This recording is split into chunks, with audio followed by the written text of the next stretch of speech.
All right, day after the storm. A little update here over from Terracia Bay. Right now, the weather, we got a cold front. So we went from being on the 90s to being around 40 degrees. And let me show you now we have a super low tide, or king tide down, which means that we're below normal tide by almost about a foot. So yesterday we were tying lines to deal with a rising tide above the dock. Today we come first thing in the morning just to catch the boat are way below tide.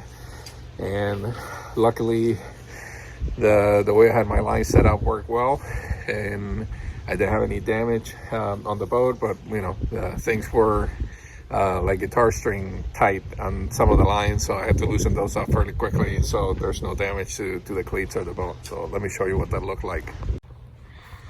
Okay, so beautiful day after the storm, but it's super cold.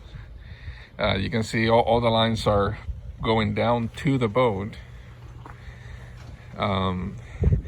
You can see how low the tide is below what's normal by looking at the piling.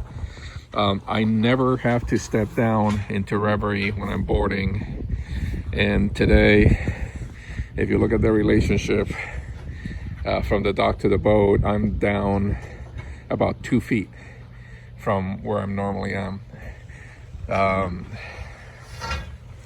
But Reverie did really well.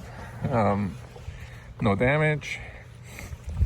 I went ahead and loosened the starboard side line, the port side line, those two.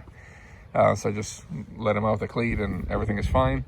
The starboard side, for some reason, that line, I guess with all the up and down pinch the loop, so I can't loosen it anymore, but there's enough slack that it should be fine. The tide should start coming back in any minute, and then I can readjust it.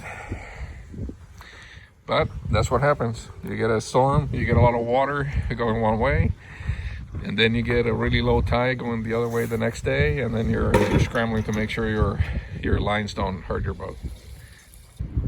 Here's a couple boats that were tight, but the owner didn't come over to kind of loosen them up.